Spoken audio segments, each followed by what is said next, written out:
The next strand of work, or the third strand of work, is work in the community.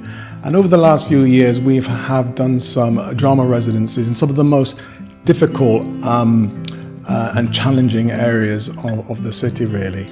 Well, I first met with staff at Live Theatre to discuss some ideas around a national conference that we were hosting at the Sage Gateshead on child poverty. We'd never done anything like this before, we'd never worked with performers. The young people that we worked with had never engaged in any performing activity before. And the staff at Live Theatre came up with a great idea of working with some of the young people they already worked with who had performed regularly and mixing them up with some of the young people that I was working with at the time. Amy and the other people at Live Theatre very skillfully brought those two very different groups of young people together and created a single unit, a single group that was then able to put together a piece of drama.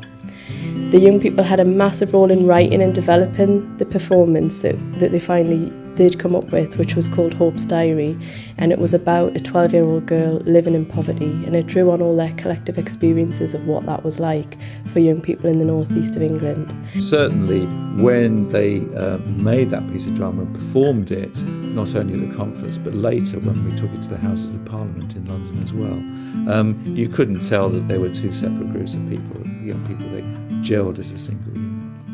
And we worked very closely with the North East Child Poverty Commission, and they said of all the research, of all the work that we've all been doing to try and reduce child poverty in the North East, that play has probably had the biggest impact out of everything that we've done so far. One of the programmes that we support in the city is called Get Connected.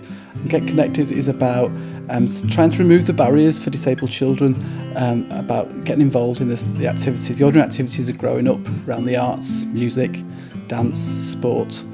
And we've been working with this over the last few years, and one of the ways that we try and sort of remove the barriers for disabled children is through running fun days.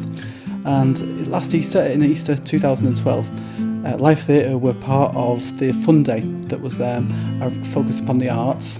A number of young disabled people, unsurprisingly, showed their great talent for the arts and wanted to pursue their interests further. We spoke with the Live about their summer programme. We thought it was a really good way to sort of try it out for a few young people who really wanted to give the stage a go. They wanted to try out acting. So one young man last year joined their summer programme. It's a week-long programme that brings young people from around the city together to do a production, a short production around a specific topic. Since then, we've then met and looked at sort of what the next piece of work young people can get involved with, and they've now five or six young disabled people who take part in the run-of-the-mill ordinary youth theatre stuff. It's been a really good start.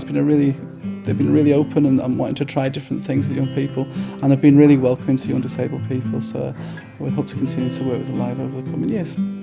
We've also, over the last few years, done quite an extensive amount of work around refugees and asylum seekers. And the point is, it's not about actually just doing work with refugees, it's actually looking at what young people from the region have in common with the young people coming from these emerging communities.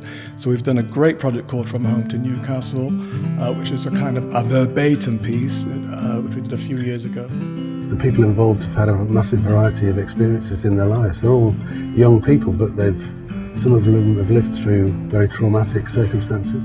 I had the chance to explain to some people what we are doing in their country, because some of them they didn't know exactly what's happened, how we came and how it's happened, how our lives has been. I think kind of acting and having fun with other people just give us more confidence that in that way we can talk for ourselves. From Home to Newcastle!